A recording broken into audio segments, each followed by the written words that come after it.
Perfecto, jóvenes. Bueno, pues vamos a empezar entonces esta sexta clase de este curso intensivo de farmacología. Y entonces vamos a empezar a proyectar nuestra pantalla completa. Ujú. Y vamos a empezar entonces. ¿De acuerdo? La vez pasada, bueno, la clase pasada, entonces nos quedamos justamente esta en esta parte. ¿Es correcto? Nos quedamos justamente en los medicamentos que ya habíamos visto y que entonces ahora íbamos a empezar a ver cuáles se comercializan. ¿Es correcto?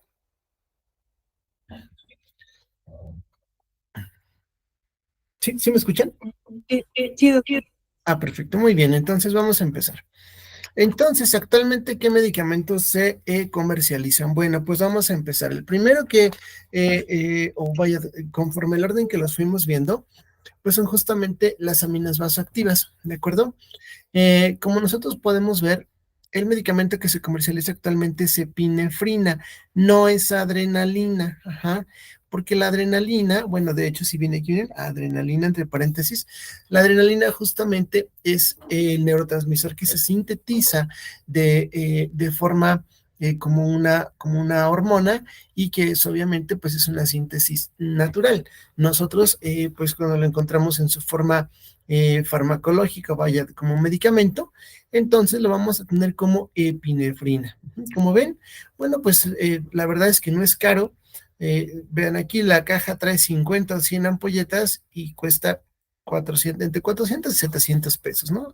Si pusiéramos el último, bueno, pues hay ampolletita saldría como entre 5 a 7 pesos, es algo muy barato. Viene de 1 miligramo por mililitro. Ajá. En la parte del apartado de lo que son aminas vasoactivas, vamos a ampliar mucho este conocimiento. Pero bueno, ahorita recordarnos que viene en 1 miligramo por mililitro, ¿de acuerdo? Actualmente es la presentación que se puede llegar a utilizar para fines de administración de adrenalina. Ajá, hay alguna otra en el mercado donde vienen justamente lidocaína, combinada con epinefrina. Entonces, generalmente aquí viene más o menos, bueno, no más o menos, sino viene 5 microgramos por cada mililitro que nosotros pongamos de lidocaína al 2%. Y normalmente el nombre comercial va a ser lidocaína con epinefrina, ajá, o lo que vienen siendo los nombres comerciales, lidocaína, digo, perdón, bueno, pisacaína con epinefrina. Generalmente, cuando ustedes vayan al internado, es muy probable que de repente, cuando ustedes pidan cargar lidocaína para suturar a un paciente, en muchas ocasiones, bueno, a lo mejor les va a decir ahí la enfermera, doctor, ¿y qué quiere? ¿Lidocaína simple o con epinefrina?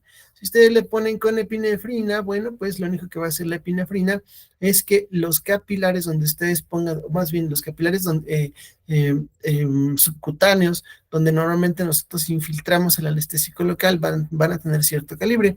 Este calibre va a hacer que el anestésico local paulatinamente entre al capilar y entonces se vaya al hígado y entonces se metabolice. Si ustedes ponen una dosis de lidocaína con epinefrina, este capilar se va a hacer más chiquito. Pues al momento de hacerse más chiquito, el anestésico local va a tener más dificultad para entrar y por lo tanto no se va a metabolizar y por lo tanto va a aumentar la duración del anestésico local. Obviamente esto se puede ver pues en un apartado mucho más grande de anestésicos locales que no vamos a tomar aquí, pero que es importante que sepan que son las únicas dos presentaciones actuales que se tienen comercializables de la epinefrina. Hay una tercera que es inhalada, pero desafortunadamente no hay ninguna presentación en México de la cual nosotros pongamos de disponer como epinefrina inhalada. Se utiliza para asma, así que lo único que nos vamos a nosotros a centrar es la epinefrina en solución. Ya vimos que tiene algunas indicaciones, ahorita vamos a ampliar un poquito más esto. Ajá. El segundo es la norepinefrina. La norepinefrina, jóvenes, dijimos entonces que bien, esta es la reina, ¿no? Que tiene efecto alfa 1, alfa 2, beta 1, beta 2, ajá. Y la norepinefrina dijimos que era principalmente alfa 1, ¿no? Es un vasoconstrictor periférico. Normalmente este medicamento es un medicamento que lo podemos encontrar de forma muy fácil en muchas farmacias especializadas y generalmente Este medicamento va a tener 4 miligramos en 4 mililitros. Vienen ampulitas, ajá, y generalmente a partir de aquí se hacen las diluciones. Este medicamento, la verdad es que no es caro, no puse el costo aquí, pero normalmente una ámpula rondará, dependiendo del distribuidor, alrededor de unos, no sé, unos 120, 100, bueno, 200 pesos en una ampulita. Entonces, la verdad es que no es tan caro y pues ayuda a salvar muchas vidas. Vamos a hablar de eso, acuérdense solamente que es un alfa 1. ¿De acuerdo? La dobutamina también se comercializa. Vean la cajita, 225 pesos. Esta viene de 200 miligramos en 5 mililitros. Acuérdense que, aunque pues en el libro existen muchas indicaciones, decimos que fuera del contexto de la pediatría, la única indicación de la dopamina pues es para la bradicardia, que no va a ceder a la parte de la atropina. Entonces, este medicamento es relativamente barato, vienen ámpulas también, 200 en 5, vamos a ver algunas diluciones. Y la dobutamina, que es el único que dijimos que era un potente beta 2, ¿no? Beta 1, beta 2 agonista, y que nos va a mejorar muchísimo la función de bomba del corazón. Entonces, este medicamento nos va a ayudar bastante. ¿Para qué? Para aquellos casos con insuficiencia cardíaca congestiva, sobre todo, ajá, cuando tenemos una falla de la bomba cardíaca para aumentar el inotropismo, el cronotropismo del corazón. Vemos que también esto, de hecho, ¿a qué le suena todo esto? Bueno, lo tomé a propósito porque viene de Mercado Libre, ¿de acuerdo? Entonces, hasta en Mercado Libre podemos conseguir dobutamina, sí, ¿de acuerdo? La verdad es que no se requiere como tal una receta de un medicamento controlado, ya que pues esto no sirve para fines recreativos. Y pues como ven, la verdad es que no es caro. Aquí la diferencia pues es que la dobutamina sí, esta viene en mayor gramaje, diluida en mayor cantidad de mililitros, por el tipo de diluciones que se hacen y también por la estabilidad del fármaco. Entonces las 4 aminas básicas, adrena, noradrena, dopa y dobutamina, se pueden encontrar sin problema en el mercado y tienen sus indicaciones. Vamos a ver, ¿no? Otras que dijimos que nos pueden ayudar, la efedrina, dijimos que la efedrina principalmente es un alfa 1, pero también es un beta. Ajá. Entonces, el principal efecto va a ser un efecto vasoconstrictor periférico. Ajá. Entonces, este medicamento va a tener una característica, y esa característica es que el medicamento se puede administrar de forma intravenosa y el efecto, ajá, vamos a tenerlo normalmente durante unos 20 a 30 minutos, cuando menos. Así que si llega un paciente hipotenso, un paciente que ahorita ha perdido volumen porque sangró, un paciente que ahorita tiene hipotensión porque en determinado momento tiene alguna condición que le genera vasodilatación, una infección, choque séptico, una anafilaxia, y que la hipotensión es relativamente pues recientemente diagnosticada, no tenemos la posibilidad de aminas vasoactivas, yo le puedo poner intravenosamente por una vía periférica sin problema efedrina. ¿De acuerdo? La efedrina viene en 50 miligramos por 2 mililitros. Normalmente lo que nosotros hacemos es tomamos una ámpula y la vamos a llevar o la vamos a diluir en 8 mililitros de solución salina. Es decir, 8 mililitros más 2 que tenemos en la ámpula, vamos a tener un volumen total de 10 mililitros. ¿De acuerdo? Y de acuerdo a la bibliografía, la dosis o vaya el efecto empieza a partir de los 5 miligramos. Es decir, yo voy a empezar a ver un efecto hipertensor a partir de cada mililitro de volumen que yo le ponga de efedrina a mi paciente. Repetimos, lo podemos administrar de forma intravenosa, aunque también se puede administrar de forma intramuscular, obviamente sin diluyentes. Lo bueno de este medicamento es que como tiene esta estabilidad en líquidos, vamos a poder administrarla intramuscular, intravenosa, subcutánea. ¿Cuál va a ser la diferencia aquí? Bueno, pues que mientras la intravenosa, aunque el efecto dura, vamos a poner aquí, dura 30 minutos, el inicio de efecto, o sea, de entre que yo se lo pongo la latencia farmacológica, va alrededor de 1 a 2 minutos. Entonces, en 1 a 2 minutos yo voy a tener un paciente que rápidamente recupera la tensión arterial por ese efecto vasoconstrictor periférico. Aunque lo puedo poner intramuscular y subcutáneo, probablemente aquí el efecto empiece alrededor de unos 10, 15 minutos. Si yo no tengo una vía venosa en ese momento o no tengo la capacidad, o también eso es un problema, que no tengo la expertise, no sé tomar una vía venosa, entonces puedo ponerlo intramuscular e intravenoso, digo, o subcutáneo, ¿de acuerdo? Esto pareciera ser de repente algo como que no me va a limitar, jóvenes.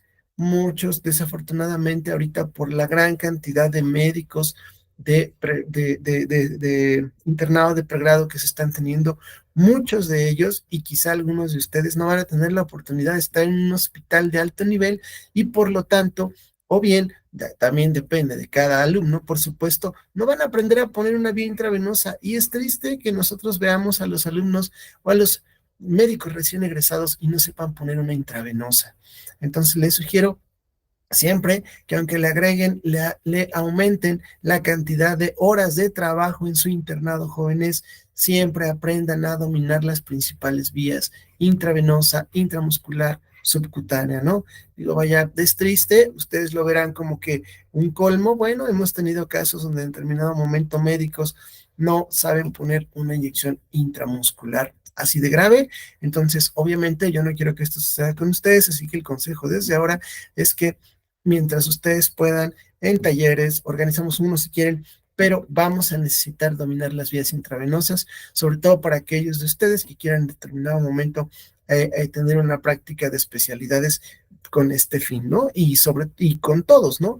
Hemos tenido casos en determinado momento ha habido choques anafilácticos y no podemos tratar a nuestros pacientes porque no tenemos adrena, porque no sabemos tratar una intravenosa y los pacientes con una penicilina, con un ketorolaco intramuscular, un paciente puede llegar a morir, sí, por una anafilaxia. Entonces es importante conocerlo, ¿de acuerdo? Bueno, entonces regresando a la efedrina, esta la podemos administrar por una vía periférica, ajá, repetimos, periférica, ajá, y que puede ser administrada y el efecto va a durar pues 20, 30 minutos en lo que corregimos la causa.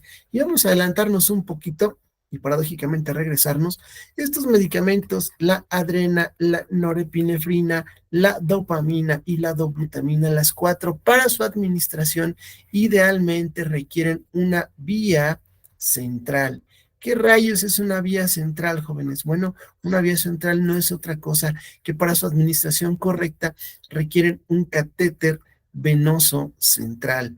Es decir, la recomendación no es colocarla en una vía periférica, o sea, no en un punzocat aquí en la manita ni en el pliegue. En situaciones de urgencia se pueden llegar a administrar por una vía periférica, es decir, una venoclisis, un suero normal, pero tiene que ser una vía periférica de gran calibre. Ajá. ¿Qué quiere decir de gran calibre? Bueno, pues que esté del pliegue del codo para arriba.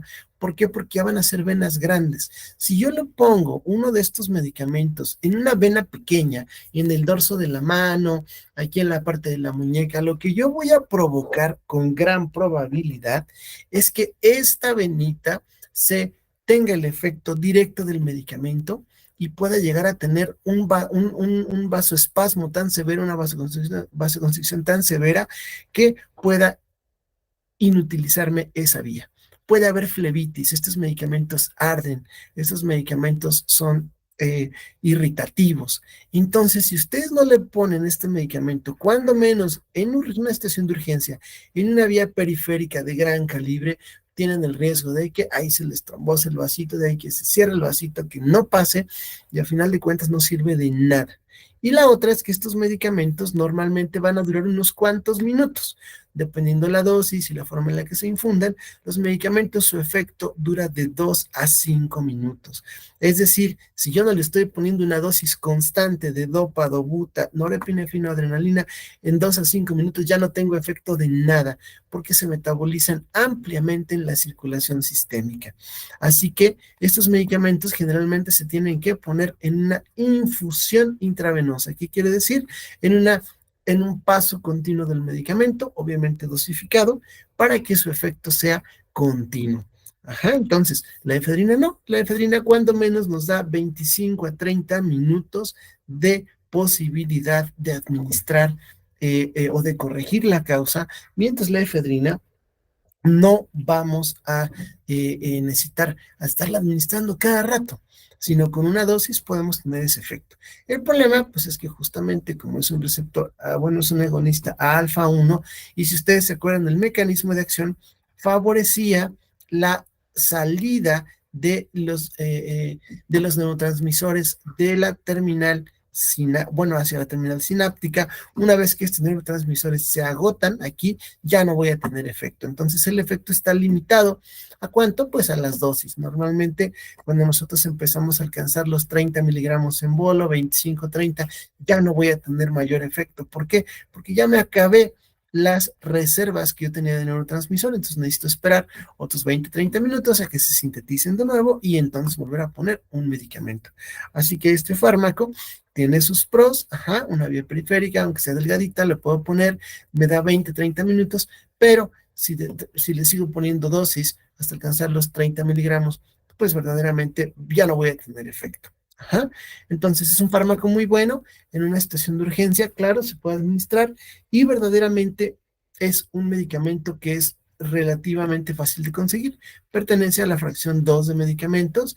En la farmacia de Pisa lo pueden encontrar con su respectiva receta. ¿De acuerdo? Este medicamento generalmente pues lo fabrica este laboratorio. Obviamente no estamos haciendo promoción a nada, sino ustedes que van a tener la posibilidad de obtenerlo, se puede hacer con una receta de la fracción 2, pero obviamente tienen que llevar una bitácora de en qué pacientes ustedes han utilizado este medicamento, con su nombre, con su diagnóstico, con su, algún teléfono de contacto, etcétera, porque a veces estos medicamentos son fiscalizables, ¿de acuerdo? Entonces, generalmente es para uso hospitalario. ¿De acuerdo? Nosotros los anestesiólogos, bueno, lo utilizamos mucho porque estamos siempre ante muchos casos de choque. ¿De acuerdo? Entonces, este medicamento es para uso hospitalario, intravenoso, subcutáneo o intramuscular. ¿De acuerdo? ¿Dudas de esto? ¿No? 5, 4. Acuérdense que por favor interrúmpanme porque a veces no alcanzo a ver los mensajes escritos y se me va. ¿De acuerdo? ¿Nada? Ok, seguimos. El siguiente medicamento que también pertenece a este grupo de alfa, agonistas, pero acuérdense que aquí la oximetazolina era un alfa 2A, Este fármaco dijimos que era el único alfa 2A que generaba vasoconstricción y es la oximetazolina. La oximetazolina no es otra cosa que el famosísimo Afrin. ¿De acuerdo? Entonces la oximetazolina nos va a servir como un descongestionante nasal. Hay una presentación que también es, o que había, que era el descongestionante oftálmico, también se podía hacer o administrar, más bien se puede administrar por una solución oftálmica que está un poquito más concentrada, pero la verdad es que actualmente prácticamente se está encontrando solo nasal. Entonces, ¿qué va a hacer? De la misma forma, si ustedes se acuerdan, si tenemos una mucosa, esta mucosa tiene capilares en su interior.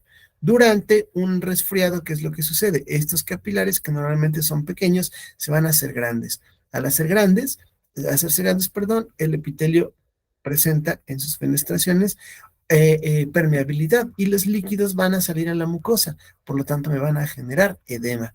Y el edema va a hacer que esta mucosa de este ancho ahora sea una mucosa grandota. Y entonces yo lo voy a clínicamente verlo manifestado como una constipación o una congestión nasal. No puedo respirar. Entonces, lo que yo voy a hacer justamente con la oximetazolina es justamente generar este efecto de vasoconstricción y por lo tanto no va a haber ya salida de estos líquidos y rápidamente por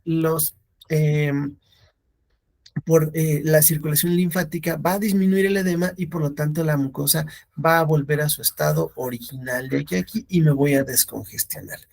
Pero, como dijimos, este tipo de medicamentos son los que más pueden llegar a presentar el fenómeno de taquifilaxia. Por lo tanto, lo recomendado es no administrarla más allá de 3 días. Después de 3 días, vamos a empezar a tener una disminución del efecto completo y más de 5 días incluso podemos llegar a tener un efecto paradójico.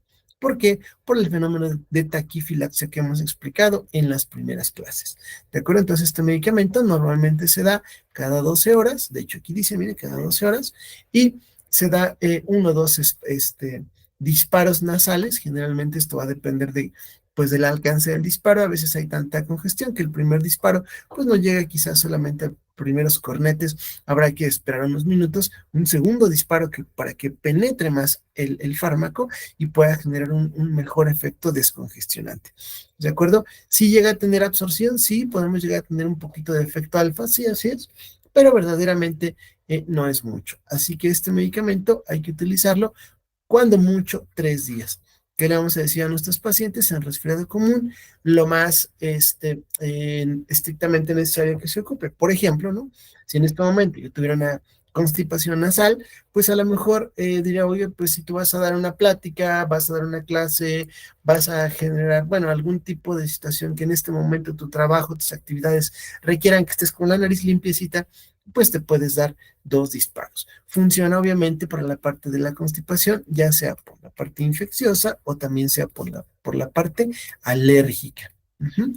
Esta parte alérgica también nos puede ayudar cuando somos de repente alérgicos a algún tipo de polen, de polvo, de proteína, ¿no? A veces que al pelito del gato, etcétera, nos puede ayudar. Pero ojo, no más allá de 3 días. ¿Por qué? Pues porque causa justamente taquifilaxia. ¿De acuerdo? Es un medicamento barato y actualmente también se puede encontrar con algunos otros compuestos, ¿no? Como glicerina y entonces el Afrin-Lub, por ejemplo, y si no, pues bueno, solito más que suficiente. ¿De acuerdo? Decimos, había algunos momentos en los que se comercializó de forma oftálmica, pero de repente se dejó de comercializar porque llegó otro medicamento, alfa 1, a sustituirlo. ¿Y cuál fue ese? La nafasolina. La nafasolina llegó a cambiar esta parte. ¿Por qué? Porque en teoría este efecto alfa 1 adrenérgico, no alfa 2, favorecía un mejor efecto en los ojos y es más estable en líquidos. Entonces, vamos a tener ya nuestras gotitas que nos van a quitar literalmente el ojo rojo. Ay, rojo, rojo, ¿de acuerdo? Entonces, el ojo rojo, la congestión, también es por esa vasodilatación de capilares.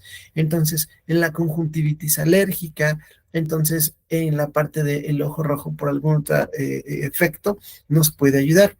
Es muy importante que en ocasiones podamos nosotros también eh, eh, eh, advertir a nuestros pacientes que, bueno, como tenemos este efecto alfa, pues nosotros también podemos entorpecer, pues justamente, o modificar la presión intraocular, y entonces no está indicado siempre estarlo utilizando por ese posible efecto del aumento de la presión intraocular. Fuera de eso nos puede servir hasta para estética. Así es, jóvenes. En determinado momento, obviamente son malos consejos, bueno, consejos que todo médico debiera saber, pero que si en determinado momento estamos muy desvelados, tuvimos la guardia y en este momento tenemos la fiesta, tenemos incluso, no sé, algún tipo de trámite donde te tomen la foto, en lugar de verte con los ojos rojos, puedes simular esa parte, ¿de acuerdo? Obviamente, eso se puede llegar a utilizar como estética, se vende de forma libre, entonces, pues bueno, vaya, ya que sabemos que se vende de forma libre y que muchos pacientes lo utilizan justamente para limpiar que el ojo se vea súper blanco. Las chicas a veces van a la fiesta, se ponen 1 o 2 gotitas, es un ojo blanco, blanco, blanco, muy bonito. Lo pueden llegar a utilizar para mitigar esos efectos de vasodilatación, por el cansancio, por algunas otras cosas, y que se pueda ver el ojo bonito. Pero obviamente hay que cuidar esta parte, y como ven, pues no es un medicamento caro, es un medicamento barato. También existe la nafasolina, para administración nasal, de la misma forma que la oximetazolina, ¿de acuerdo? Entonces, más o menos, ¿cuál es el predominio? La nafasolina alfa 1 está para los ojos y la oximetazolina alfa 2A está para la nariz. ¿De acuerdo? La nafasolina también, ¿cuál es o por qué gana la oxi sobre la nafasolina? Bueno, pues porque la oxi, más bien porque la nafasolina cuando se absorbe tiene más efecto alfa, es decir, me puede generar un fenómeno hipertensivo si en determinado momento se absorbe porque tengo, vaya, laceraciones, porque me estuve sonando mucho, porque la mucosa está muy irritada, entonces puedo generar hipertensión. La oximetazolina no tanto, sí, Por lo tanto, pues son pequeñas diferencias, ¿de acuerdo? Tampoco es un medicamento caro y en muchas ocasiones el excipiente, es decir, lo que transporta, ya vimos nosotros, este medicamento puede generar a veces alergia en algunos pacientes. Bueno, tienen ahora la opción de la nafazolina, ¿de acuerdo? Fármacos sintomáticos para algunos trastornos, sobre todo alérgicos o infecciosos de vías respiratorias superiores, ¿de acuerdo? ¿Qué otros alfa o qué otros simpático-miméticos nosotros podemos llegar a tener en la parte de la industria, ¿no? Bueno, anteriormente habíamos dicho que la fenilefrina no la teníamos intravenosa ni vía oral, salvo que venga combinada con antigripales, ¿de acuerdo? Así que la Grifen, por ejemplo, va a contener dentro de sus compuestos, fíjense, cafeína, fenilefrina y paracetamol completamente sintomáticos. ¿Para qué? Bueno, normalmente una infección viral, jóvenes, ¿qué es lo que nos va a provocar? Bueno, malestar general por liberación de citocinas, etcétera. Nos va a provocar sueño, lo atacamos con la cafeína y nos va a provocar vasodilatación periférica. Ajá. Entonces, por eso también nos vemos, pues, como con cansancio, nos vemos desanimados. Así que la fenilefrina, en términos generales, nos pudiera ayudar a mitigar esos síntomas de vasodilatación por un efecto vasoconstrictor periférico. Así que solamente lo podemos encontrar verdaderamente en fármacos antigripales. Es lo único, en México no se comercializa intravenosa, en Europa sí, aquí no, ¿de acuerdo? Y entonces, como sabemos, solo es para el alivio de los síntomas, ¿va? ¿Puede ayudar? Sí, un poco, la verdad es que sí, pero nada como la hidratación, el descanso y el paracetamolito para recuperarte de una infección respiratoria viral, ¿de acuerdo? Obviamente en otros países, pues ante una gripa incluye o amerita una incapacidad. Desafortunadamente en otros como el nuestro, pues incluye o implica tomar Tagrifén e irte a chambear, porque si no, pues vaya, es, no estamos para esos lujos, pues, ¿de acuerdo? Entonces, fenilefrina.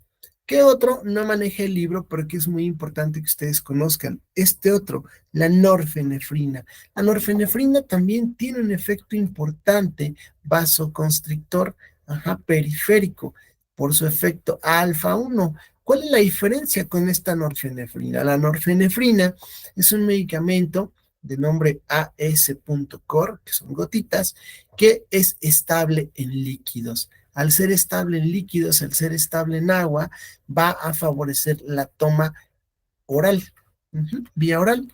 Y entonces este medicamento viene en gotitas. Ajá, la norfenefrina es un medicamento también de venta libre, y que se puede dar entonces en pacientes con hipotensión ortostática, en aquellos pacientes que de repente no controlan bien justamente ese cambio de postura, y que cuando tenemos un cambio de postura el paciente se marea, el paciente tiene náusea, y que tomamos la presión arterial y está baja, para hipertensión ortostática nos puede ayudar, ¿de acuerdo? Entonces no existe como tal una dosis tal, pero generalmente el efecto se empieza a ver a partir de las 10 a 15 gotas, ajá, que generalmente se pueden dar hasta cada 6 horas.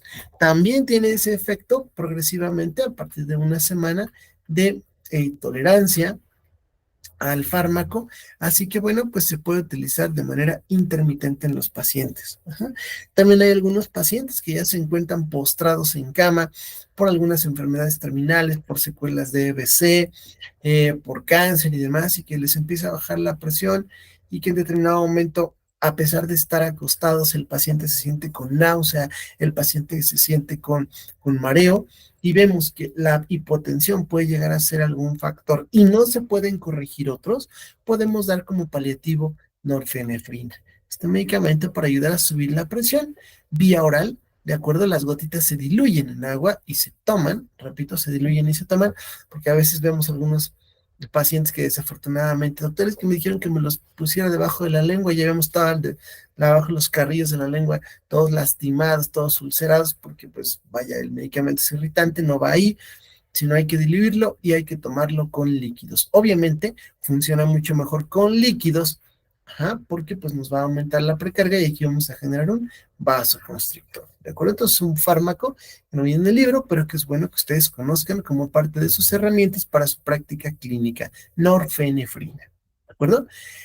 Otros, ¿qué otros presentaciones podemos llegar a encontrar? De repente me digan, oye, doctor, ¿qué cree que también encontré fenilefrina nasal? Bueno, hay algunas presentaciones todavía de gotitas. Aquí viene, por ejemplo, la linasal, viene dexametasona, que es un esteroide, neomicina, que es un antibiótico, y fenilefrina para generar vasoconstricción en casos de rinitis alérgica, de mucosa inflamada, de algún trauma. Verdaderamente recomendado, no tanto, creo que por eso es que también no se encuentra tan fácilmente, son fármacos que no se consumen mucho. A veces de repente pues una mucosa inflamada por mucha rinitis que pueda ameritar un tratamiento tópico con un esteroide, que de repente haya sangrado y que de repente veamos ahí la posibilidad de alguna infección, porque aparte el paciente tenga infección de vías respiratorias altas y no le queramos dar pues algún antibiótico porque es algo viral, pues bueno, le puedo dar alinazal. 2, 3 gotitas cada 6, 8 horas.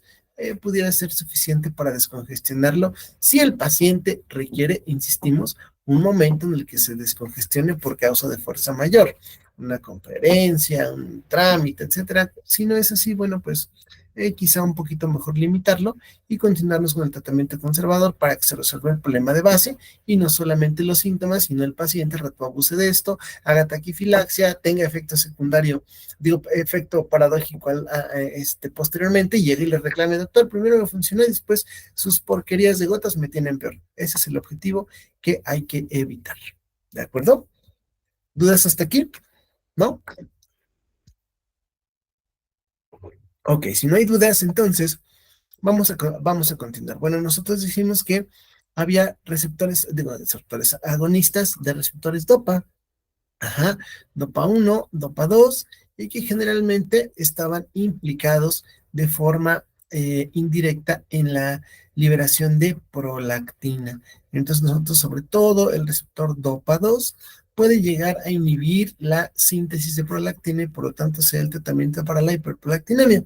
Y aquí tenemos dos prototipos, ¿no? La bromocriptina y la cabergolina, ¿no? Y verdaderamente se dice que tiene menos efectos secundarios la cabergolina por su efecto un poco más selectivo, como habíamos dicho, ajá, para el tratamiento de la hiperprolactinemia.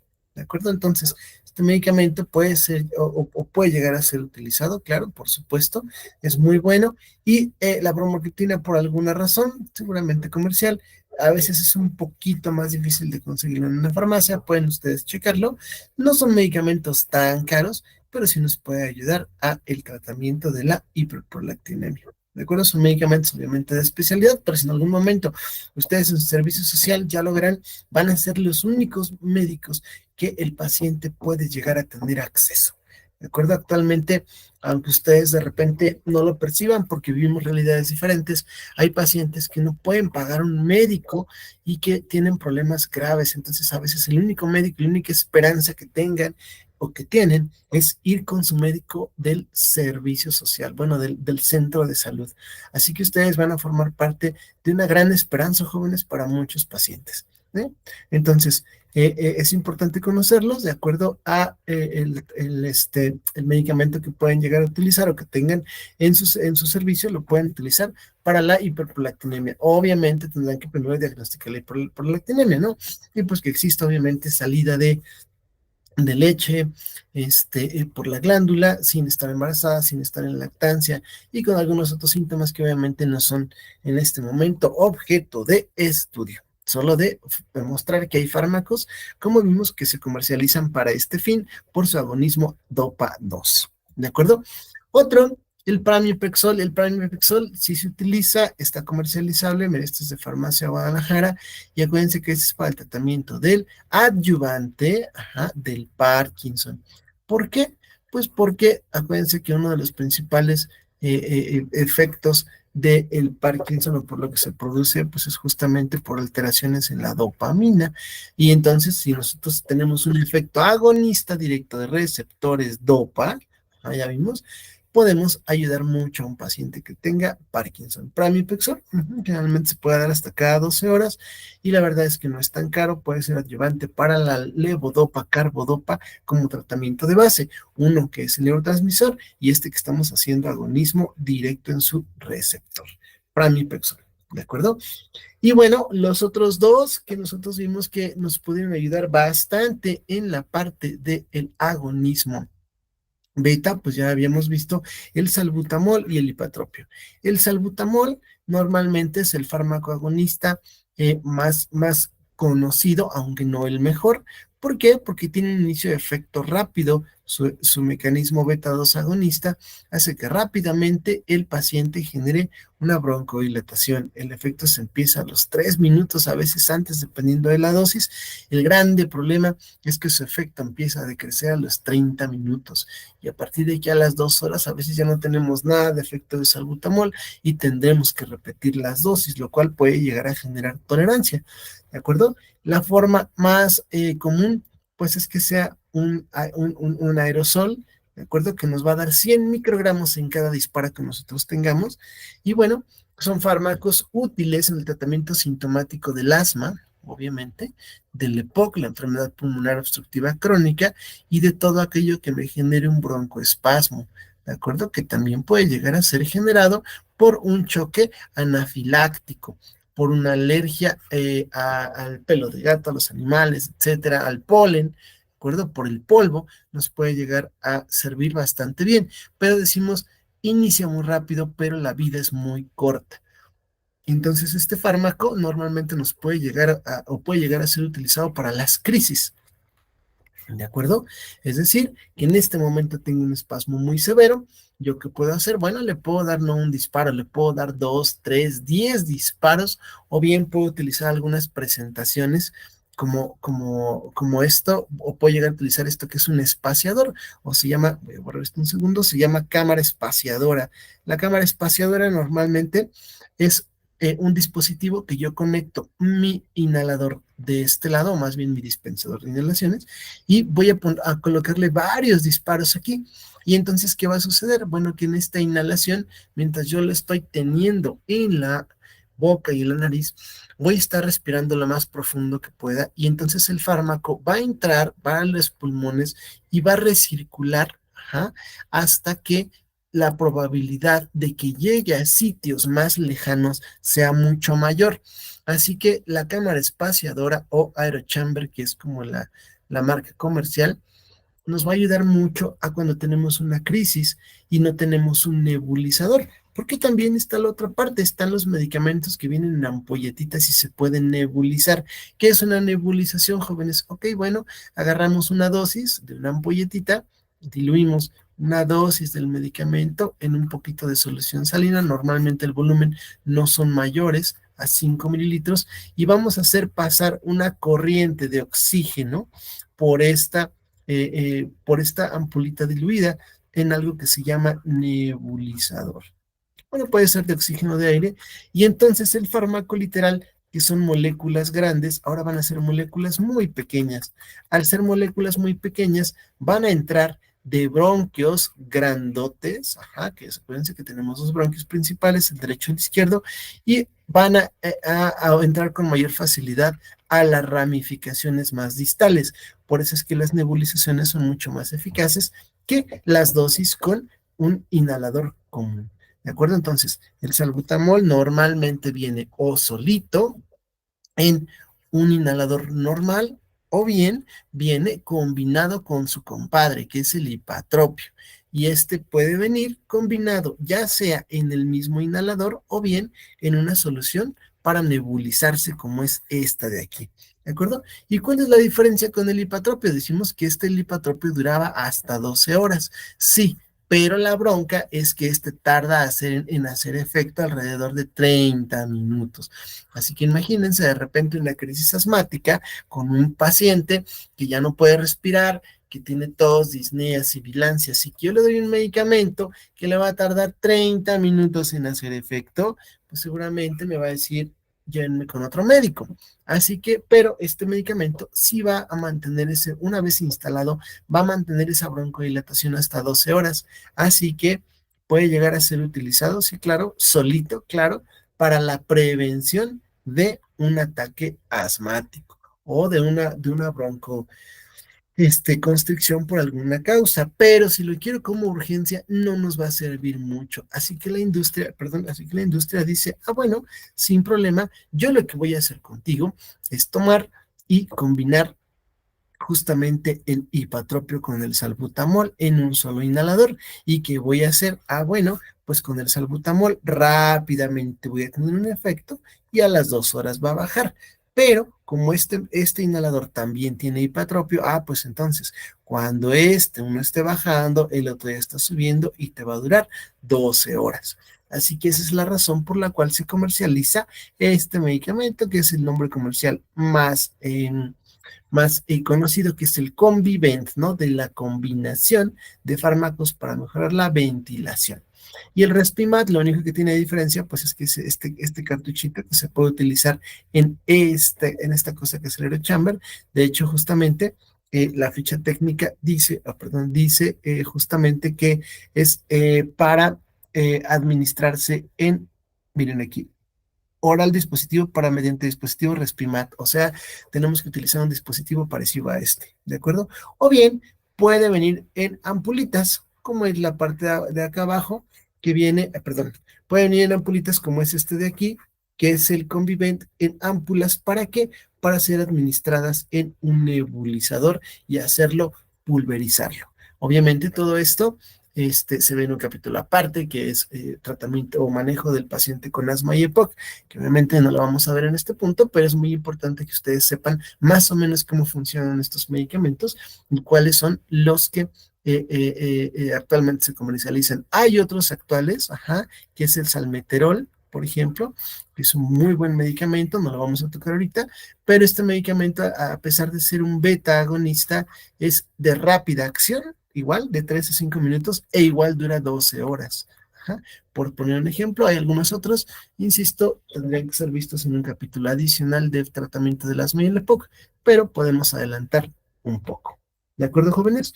¿Dudas hasta aquí? ¿Dudas o preguntas?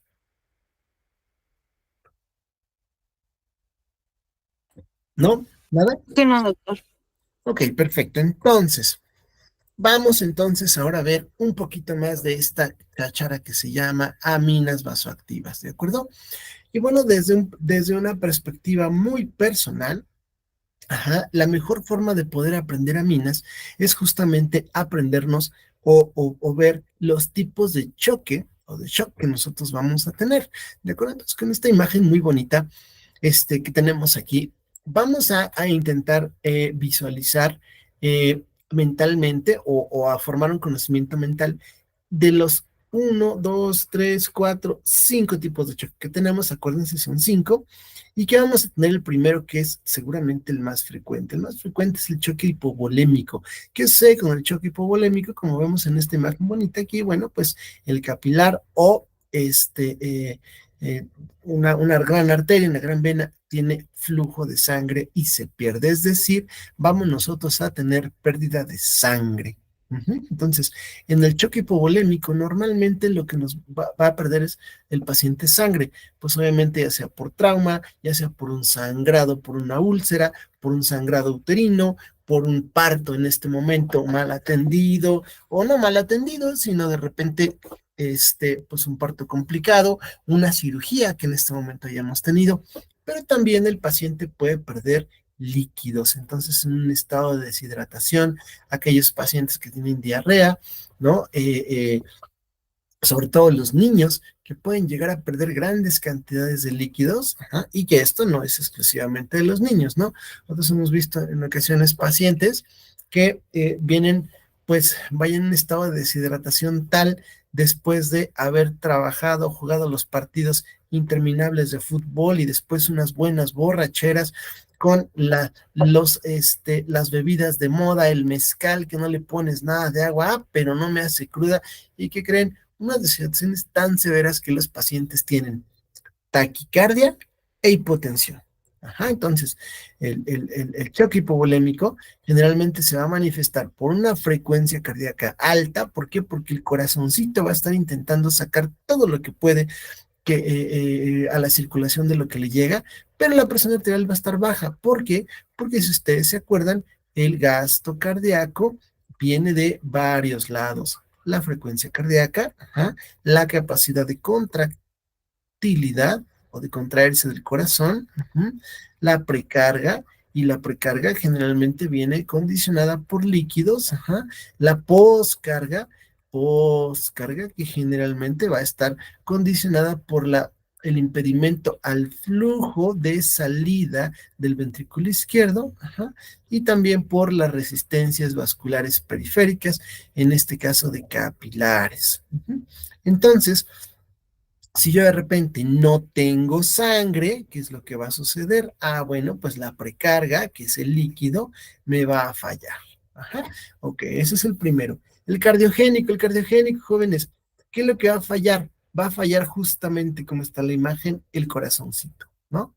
Un golpe directo al cora, dicen ahora, ¿no? Entonces, ¿qué es lo que va a fallar? Como el paciente no va a tener la capacidad de contraer bien el corazón, aunque mal contraído, pero generalmente aumenta mucho la frecuencia cardíaca. Entonces, el corazoncito va a estar intentando latir rápido, rápido, todo lo que puede con una presión arterial baja.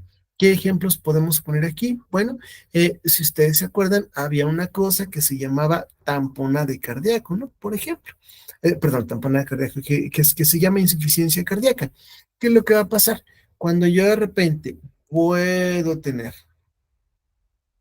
un corazoncito, ajá, que se le ha sobrecargado de líquidos y el corazón crece del lado derecho, o bien que el paciente ha tenido hipertensión por muchos años y crece el ventrículo izquierdo, llega a tal punto que si ustedes se acuerdan, por supuesto que se acuerdan de la ley de Frank Starling, que dice que cuando dos fibras de repente se empiezan a separar, llega el punto en el que mejoran su tracción, pero si nos separamos más allá de algún límite, la capacidad de contracción se vuelve cero.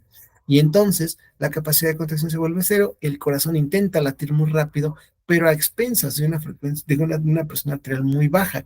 Obviamente el paciente va a estar frío, húmedo. Entonces, casos de insuficiencia cardíaca congestiva, como por ejemplo sobrecarga de líquidos, el paciente que tiene ya una insuficiencia renal crónica, o aquel que lo encharcaron porque le pusieron un montón de agua, porque estaba hipotenso y en lugar de manejarle una amina vasoactiva le pusieron muchos líquidos, podemos llegar a tener esto, el paciente con un infarto agudo de miocardio que se le necrosó una parte del corazón, podemos llegar a necesitar aminas que me mejoren el gasto cardíaco. ¿De acuerdo?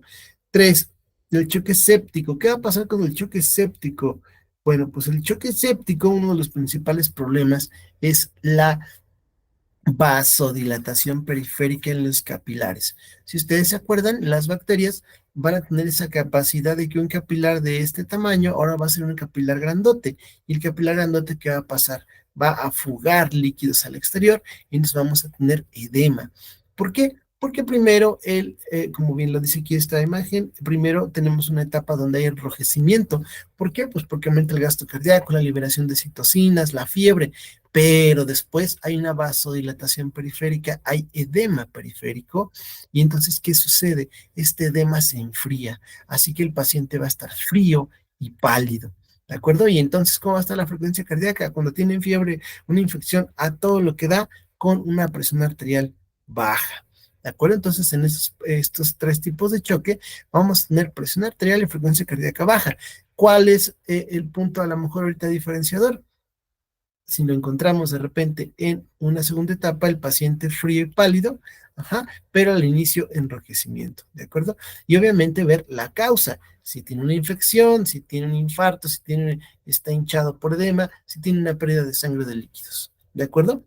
Y entonces aquí, ¿cuál es la principal afección? Esta de acá, ¿de acuerdo? Y bueno, vamos al neurogénico, jóvenes, el neurogénico, ¿qué es lo que sucede? Por alguna razón, yo tengo aquí mi cerebro, mi médula espinal, y si ustedes se acuerdan, a nivel de bulbo, raquídeo y demás, vamos a tener el control del tono simpático. Un poquito más abajo, a nivel de T4, empiezan las cadenas. Así que si por algún tipo de trauma, que es lo más frecuente, yo secciono la médula, a un nivel alto, arriba de T4, todo el efecto simpático, acuérdense que el origen del simpático es toracolumbar, de T4 a L1, va a estar deprimido. Así que va a prevalecer el sistema nervioso parasimpático y entonces el paciente va a estar vasodilatado, va a tener las resistencias vasculares periféricas súper dilatadas, por lo tanto va a caer el gasto cardíaco, no va a llegar sangre, no va a llegar precarga, ajá, y si es más arriba todavía, puedo quitarle el tono simpático al corazoncito y entonces voy a tener una frecuencia cardíaca baja, ¿de acuerdo? Así que el neurogénico normalmente va a generar un estado de vasodilatación importantísima. Así que inicialmente las extremidades van a estar calientes. ¿Por qué? Pues porque toda la vasodilatación, toda la sangre se queda ahí estancada. ¿Y por qué van a estar secas? Ah, bueno, pues porque no solo deja de fallar justamente este, la parte del corazón, falla absolutamente todo y tiende a intentar lo que se puede redistribuirse hacia el espacio intravascular, así que no vamos a tener absolutamente nada de sudoración. Se pierde el tono simpático, se pierde el tono parasimpático y acuérdense que el parasimpático también va a generar la secreción glandular, entonces todo está seco. ¿De acuerdo? Y finalmente el anafiláctico. ¿De acuerdo? ¿Qué pasa con el anafiláctico? Ah, pues el anafiláctico, pues esta abejita muy contenta, sí, pero nos puede provocar, nos puede matar esa abejita muy contenta, ¿de acuerdo? Entonces, con un piquete, si yo soy susceptible, puedo generar una respuesta periférica anafiláctica donde se libera histamina. Ajá. Y la histamina que me va a generar vasodilatación periférica, me va a generar tal vasodilatación periférica y central que puede generar edema pulmonar y edema generalizado, así que los pacientes van a tener sensación de falta de aire, van a tener este reflejo histaminérgico en tejidos, prurito, enrojecimiento, inflamación, dificultad para respirar, edema agudo pulmonar, ajá, y cuando este edema llega a las cuerdas vocales, disnea, ajá, un colapso circulatorio y muerte, ¿de acuerdo? Así que ante este tipo de casos vamos a tener ciertas indicaciones de las aminas vasoactivas, ¿de acuerdo? Y vamos a empezar. Punto número 1. Para el choque hipovolémico. Para el choque hipovolémico, si nosotros con mucha imaginación, aquí vamos a tener un hombrecito, ajá. Entonces, si el paciente pierde sangre, lo primero que necesitamos es recuperar toda la sangre periférica, ajá, que tenemos estancada y llevarla a la circulación central para que llegue a los órganos de choque, al corazón, ajá, bueno, a los órganos que más requieren eh, eh, eh, su función para preservar la vida, ¿no? Cerebro, riñones e hígado. Entonces, ¿qué es lo que vamos a hacer? Vamos a necesitar generar vasoconstricción para literalmente ordeñar nuestras piernas y ordeñar nuestros brazos y que todo se vaya al centro. ¿Y cómo lo vamos a hacer aquí? Ah, pues con un agonismo. ¿Cuál sería el mejor agonismo? Si mi corazoncito está funcionando bien, pues el principal agonismo va a ser un agonismo, perdón, alfa, alfa 1. ¿Y cuál puede ser un fármaco con un agonista, un agonismo alfa 1 que no me afecte tanto el corazón? O sea, que sí sea beta, pero no que no tan beta, la norepinefrina. La norepinefrina es el medicamento que se puede estar y está indicado para el choque hipovolémico, para exprimir esa sangre de aquí para acá, porque el corazoncito está funcionando bien. El problema es que no tenemos líquidos. Así que la norepinefrina, como vimos, viene de 4 miligramos el ámpula. Así que normalmente esta ampulita, 4 mililitros, normalmente se las regreso aquí. Voy con la otra. Norepinefrina, 4 miligramos en 4 mililitros. Ajá. Así que normalmente esa ampulita, ¿qué le vamos a hacer? Bueno, normalmente esa ampulita se diluye, los 4 miligramos, ajá, se diluyen en 250 mililitros de solución salina. Bueno, de hecho no es en 250, porque van 4 mililitros aquí, son en 246 mililitros de solución salina. ¿Para qué? Para que 4 miligramos, y 4 miligramos es igual a 4000 microgramos, te queden en 250 mililitros de solución salina. Así que los 4000 microgramos en 250 mililitros de solución salina, me va a quedar a una concentración de 4, jóvenes. Ah, pues muy fácil. Yo voy a agarrar mi celular o mi calculadora y entonces yo voy a dividir esos 4,000 microgramos que tiene entre 250 mililitros y entonces el resultado va a ser 16. ¿Qué quiere decir? Que mi solución va a tener 16 microgramos por mililitro de norepinefrina. Ajá. Y entonces, acuérdense que esta siempre tiene que ser administrada intravenosa, cuando menos en una vena gorda, porque en una chiquita me puede necrosar la vena. Ajá. ¿Y cuál va a ser la dosis? Bueno, generalmente son dosis respuestas. No hay tantas dosis tan establecidas en todos lados, pero de forma muy, resumen, de entre 5 hasta 35 microgramos por kilogramo por minuto, vamos a tener un efecto farmacológico de vasoconstricción y mejoría de la presión arterial. Ajá, entonces vamos a hacer un ejemplo. Un ejemplo aquí de un paciente de 70 kilogramos, vamos a poner una dosis intermedia, algo fácil, a 10 microgramos por kilo. ¿Cuánto tocan? 10 por 7, 700 microgramos por minuto. Y entonces, ¿cuántos mililitros voy a necesitar? Ah, pues, si cada mililitro trae 16, ¿qué es lo que voy a hacer? Dividir 700 entre 16. Y entonces yo saco mi calculadora y entonces voy a dividir 700 entre 16, me va a dar 4, perdón. 700 microgramos por minuto. Ajá. Entonces, aquí les dije un error. Quítenme esto, luego edito el video. La norepinefrina es el único, perdónenme, el cansancio crónico, es el único medicamento que no se calcula por kilogramo de peso de forma actual. ¿De acuerdo? Así que la dosis que les dije de 5 a 35 microgramos por minuto es la dosis habitual. Ajá. Es decir, ustedes ya no van a calcular nada por kilo de peso. La norepinefrina actualmente no se calcula por kilogramo de peso. ¿De acuerdo? Entonces, yo puedo empezar, por ejemplo, decir, bueno, pues le voy a poner una dosis intermedia, ¿no? Voy a poner 10 microgramos por minuto. Y si en determinado momento mi solución está a 16 microgramos por cada mililitro, bueno, pues yo voy a dividir 10, ajá, 10 entre 16 y me va a dar 0.625. Ajá. ¿Qué quiere decir? Que le voy a pasar 0.625 mililitros por minuto a mi paciente, lo cual sería muy difícil de calcularlo, así que lo voy a multiplicar por los 60 minutos que tiene la hora.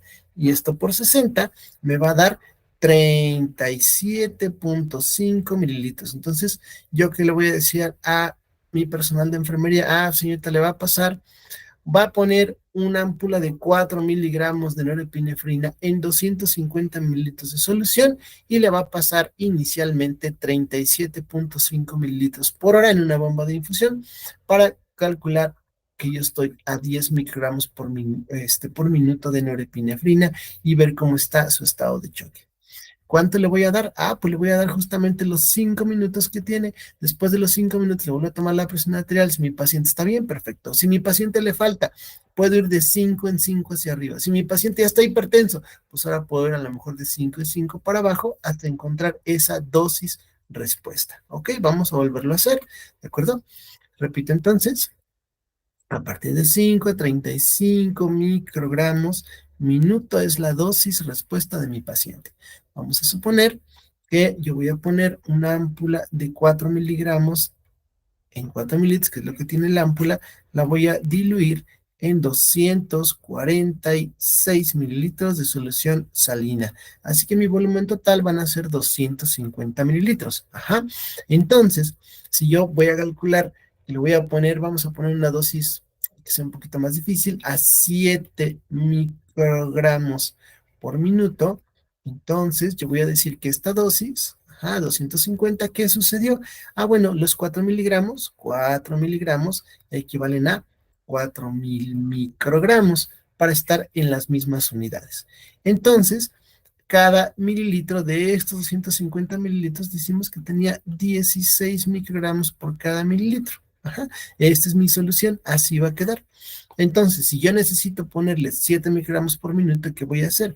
voy a dividir 16 microgramos por mililitro, que es la concentración del fármaco, entre los 7 microgramos por minuto que necesito. Entonces, 7 entre 16 me va a dar 0.4375. Ajá. ¿Qué? Mililitros. Entonces, ¿cómo podemos hacerlo así? Fíjense bien, sáquenle, un mililitro trae 16 miligramos, ¿cierto? Sáquenle la mitad, 8 miligramos por cada punto 5.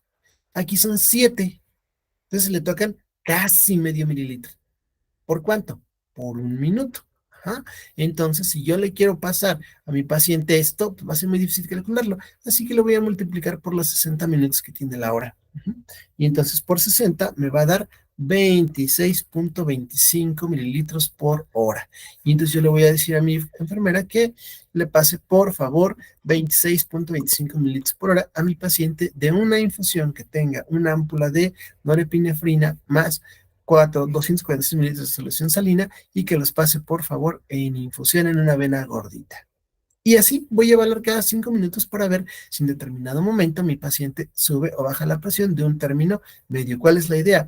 Pues la idea es que la tensión arterial media, ajá, esté arriba de 60, para mejorar la perfusión. En estados de choque, bueno, se recomienda 70 para arriba, ¿de acuerdo? Pero la idea es ir subiendo esta parte, ¿de acuerdo? ¿En qué otro momento me puede ayudar? Ah, bueno, la norepinefrina. Si yo tengo un choque, no solo hipovolémico, si lo tengo a lo mejor séptico, ajá, y que yo tengo toda, o sea, este choque séptico está funcionando bien el corazón, pero tengo mucho edema periférico y el paciente está chocado, le puedo poner norepinefrina igual. En el neurogénico, ok, si tengo una buena frecuencia cardíaca, vamos a decir arriba de 50 latidos por minuto y mi paciente está hipotenso, bueno, pues a lo mejor yo le puedo poner norepinefrina. De acuerdo, el anafiláctico no tanto, porque aquí es una respuesta tan rápida que siempre el tratamiento anafiláctico es adrenalina. Siempre. Repito, tratamiento de choque anafiláctico siempre es adrenalina. Entonces, ¿para qué nos va a servir la norepinefrina? Para el hipovolémico, para el séptico o para el neurogénico. Quizá si en determinado momento el choque cardiogénico me tiene un paciente con una presión arterial muy baja y si responde de forma parcial a la primera amina vasoactiva que me va a ayudar aquí, que es la dobutamina, a lo mejor lo puedo adyuvar siempre con epinefrina. De hecho, la mayor parte de los pacientes con choque cardiogénico, si les mejoras la función cardíaca, tienden a hipotensarse un poquito, entonces yo le puedo agregar norepinefrina. ¿De acuerdo? Repito, es la única amina más activa que actualmente no se calcula por kilogramo de peso, sino microgramos minuto. ¿De acuerdo? ¿Dudas? ¿No? No, todo bien. Ok, vamos a la siguiente. La siguiente amina vasoactiva que nosotros podemos llegar a utilizar es la dobutamina. Ajá. La dobutamina, si ustedes se acuerdan, tiene principalmente un efecto beta, ¿de acuerdo? Entonces, la dobutamina vamos a tener que es un medicamento que va a estar muy bien indicado en todos los casos de insuficiencia cardíaca o choque cardiogénico, ¿de acuerdo? Donde, pues, la bomba del corazón no va a estar justamente en buenas condiciones y aunque tengamos justamente una, una, eh, una buena frecuencia cardíaca, verdaderamente no vamos a tener una buena contractilidad. ¿De acuerdo? Entonces, aquí podemos ponerlo, decíamos, en el caso de una insuficiencia cardíaca congestiva, un infarto agudo de miocardio, una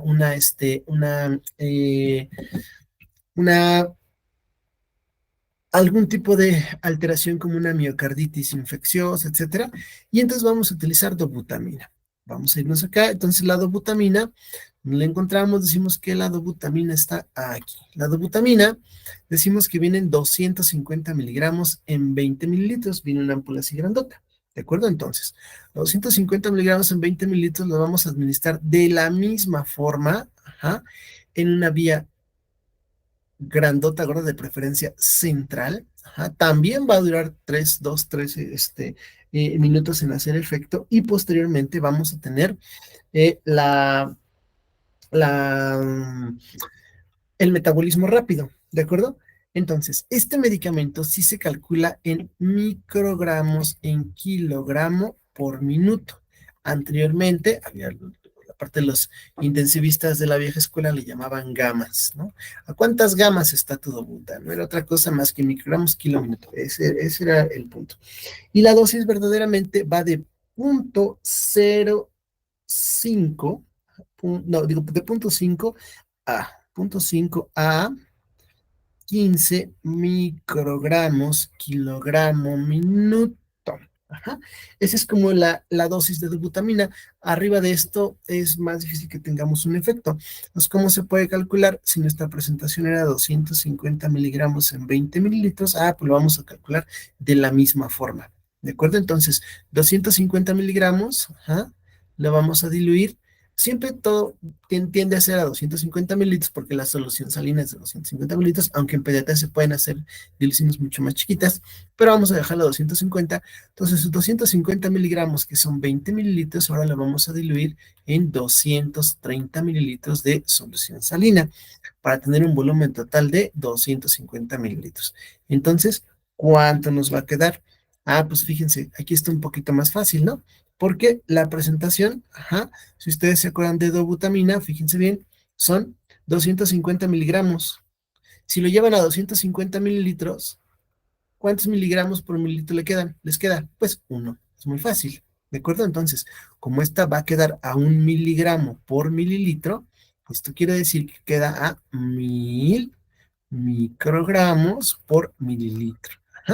Esa va a ser la concentración que vamos a tener. Entonces vamos a poner una dosis, vamos a suponer que ahorita le voy a poner una dosis de 5 microgramos por kilogramo por minuto.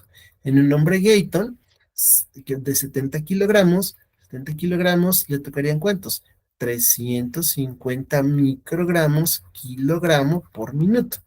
Entonces, ¿cómo voy a saber 350 qué volumen le voy a poner? Fíjense, 1000 es 1 mililitro, 500 pues es medio mililitro, ¿no?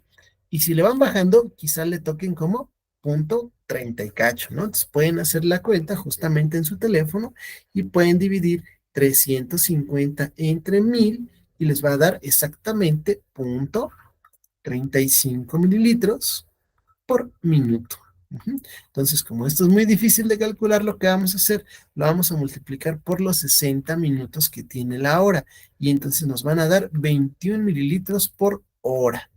Y igual es dosis respuesta. ¿Hasta qué? Pues hasta que mejore la presión arterial, hasta que el pulmón se descongestione, etcétera. Y entonces, ¿qué le voy a decir a la enfermera? Ok, pues bueno, ya que tenemos una vía central o una vía gordota, le vamos a poner dobutamina y le vamos a poner en una solución de 250 mililitros, que en este caso le vamos a tirar 20, y le vamos a poner los 20 mililitros de la dobutamina, la cual va a quedar entonces a 1 miligramo por mililitro. ¿Por qué? Pues porque 250 miligramos en 250 mililitros va a quedar 1 miligramo por mililitro. Pero 1 miligramo equivale a 1000 microgramos. Entonces, 1000 microgramos por mililitro, ¿qué es lo que vamos a hacer? Ahora solo calcular la dosis, ¿no? De acuerdo, vimos que empieza de 0.5 a 15 microgramos kilo minuto. Estas dosis siempre son dosis respuestas. Vamos a intentar iniciar en un tercio de la dosis, por eso lo pusimos a 5, y a partir de ahí subir o bajar, ¿de acuerdo? Y entonces vamos a ver, 5 por 70 son 350 microgramos por kilogramo por minuto. Entonces, perdón, microgramos por kilogramo. Y a partir de aquí, ¿cuánto le tocaría en volumen? Pues voy a dividir 350 entre 1000, que no es lo mismo aquí nada más que 1000, pues que recorrerle un punto, ¿no? Y entonces ponen 0.35 mililitros por minuto. Por 60 minutos que tiene la hora, me dan 21 mililitros por hora. Ay, perdón. Así que esta sería nuestra dosis de dobutamina. ¿De acuerdo? ¿Dudas?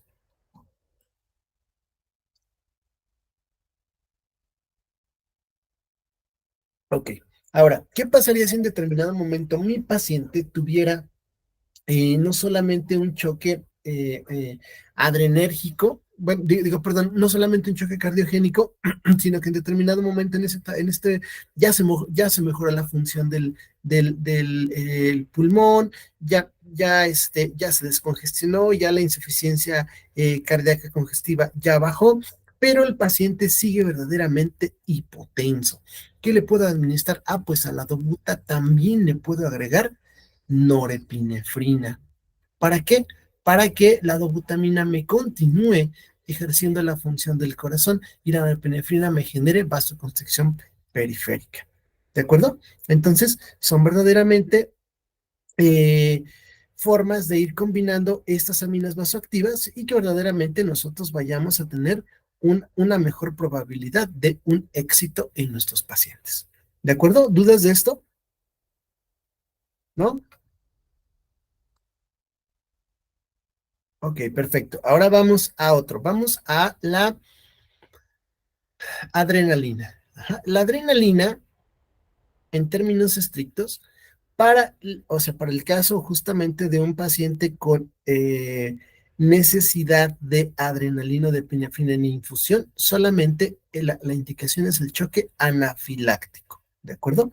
Generalmente con el choque anafiláctico vamos a empezar siempre con una dosis intravenosa o intramuscular en bolo, ¿de acuerdo? Dependiendo de la de la severidad del choque, si mi paciente ya tiene en este momento un choque anafiláctico donde ya no puede hablar, donde ya tiene dificultad, donde lo escuchan crepitantes en todos lados, que tiene edema agudo pulmonar, edema laringio, etcétera, entonces normalmente la dosis que se empieza a utilizar es intravenosa y puede ir desde los 0,1 hasta los 0,5 miligramos intravenosos en bolo. A partir de ahí, podemos administrar, perdón, este no es intramuscular, una dosis subcutánea de otros 0,5 miligramos subcutáneos. ¿Para qué? Cuando yo de repente tengo el estado de choque anafiláctico, de repente la concentración intravenosa rápidamente sube las concentraciones. Pero ¿qué dijimos? Que la adrenalina, ¿cuánto dura? 3 a 5 minutos, no más. Así que voy a necesitar una dosis ahora subcutánea de mantenimiento para que me siga manteniendo este efecto de este que va a bajar muy rápido. Así que la adrenalina se puede administrar así, pero también la adrenalina se puede administrar cuando el resto de los medicamentos no funcionen para un tipo de choque. Es decir, yo le puedo poner de repente adrenalina a un choque hipovolémico, sí, a un choque séptico, sí, a un choque neurogénico, sí. ¿Por qué? Porque si ustedes se acuerdan, la adrenalina es la reina.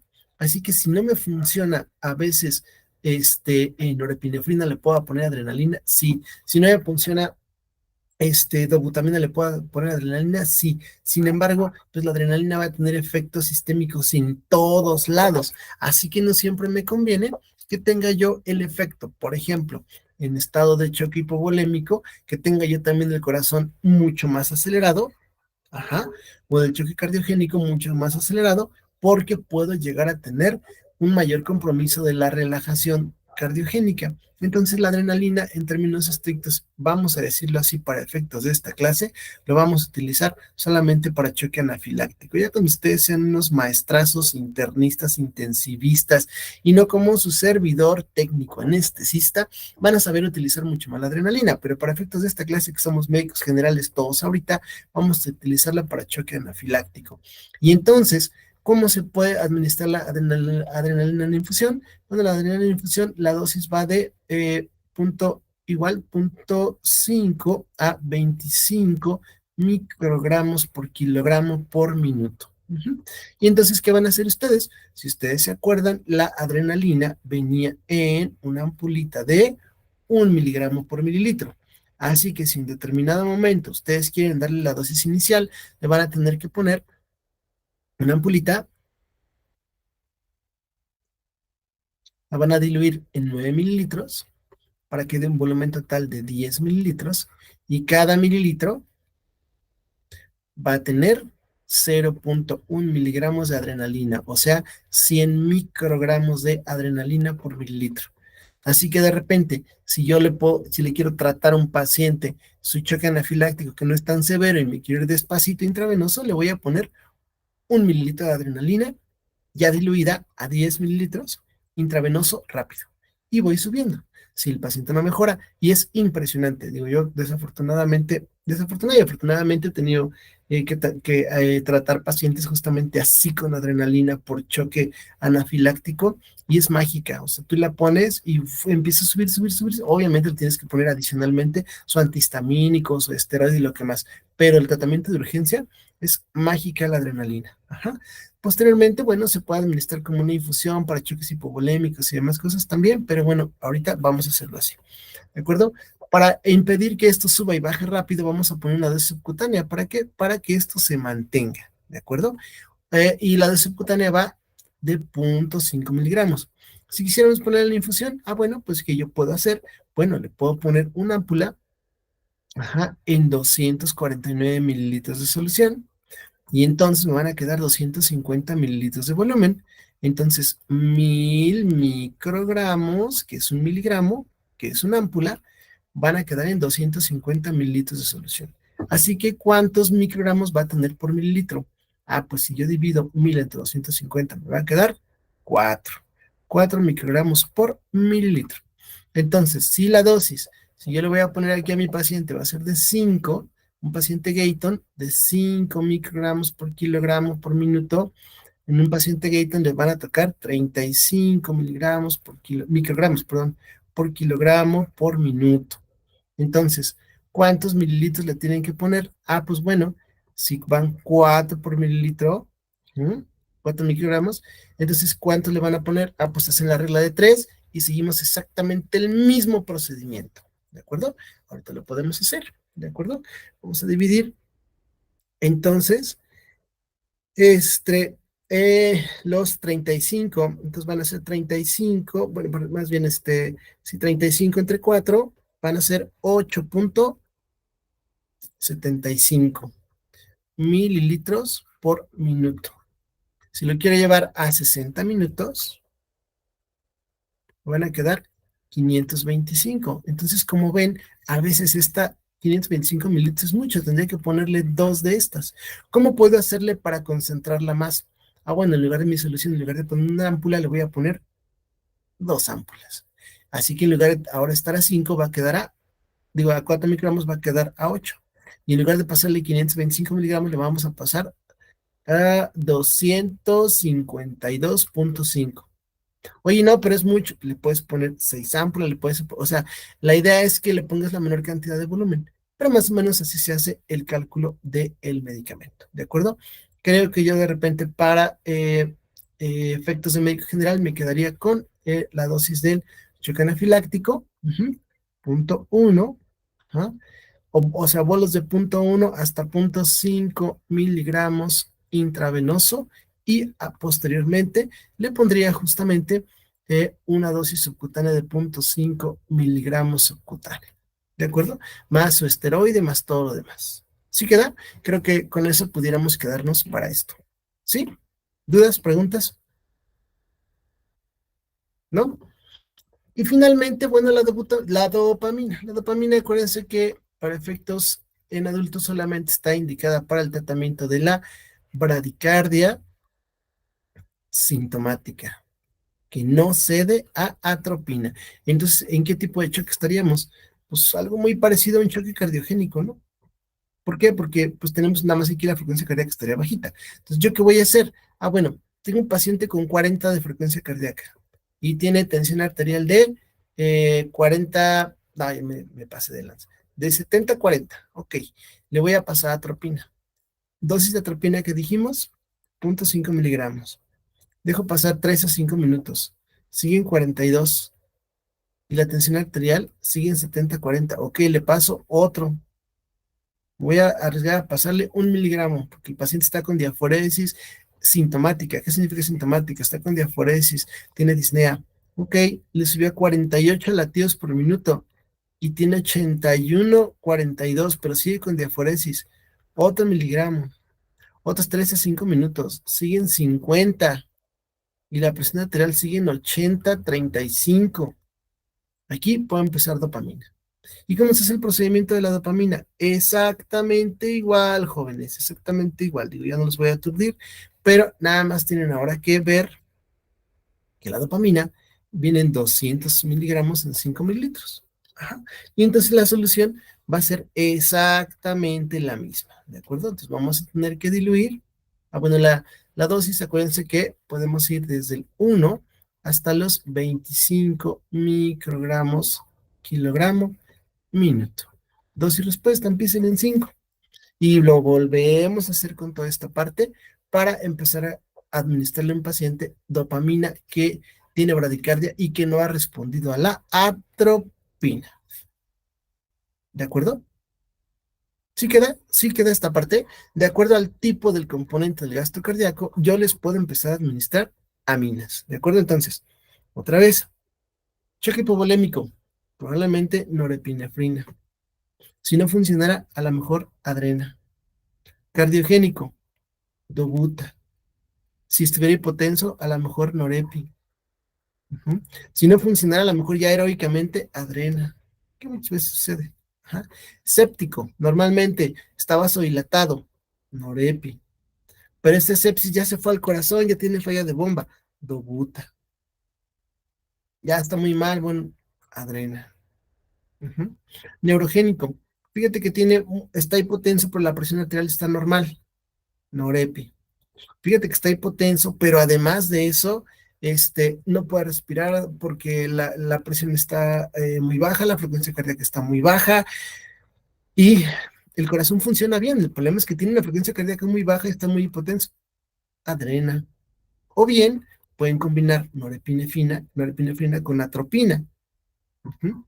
Nada más que la atropina, acuérdense que va a durar 30 minutos y va a volver a bajar la frecuencia.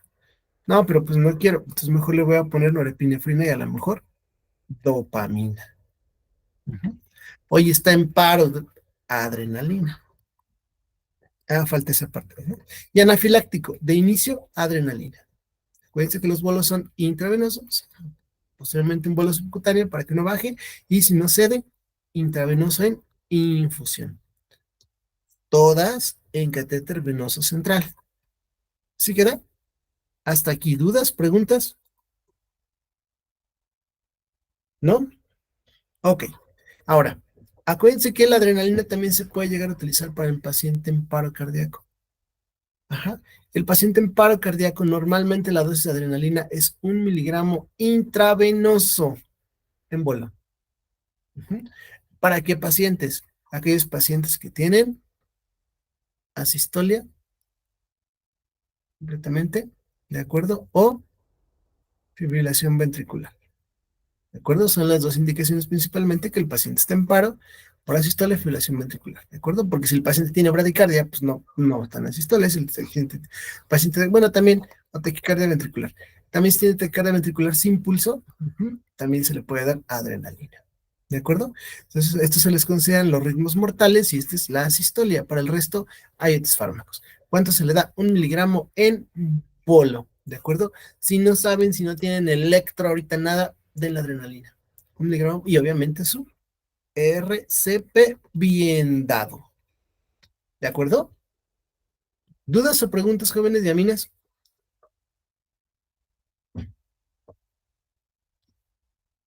¿No?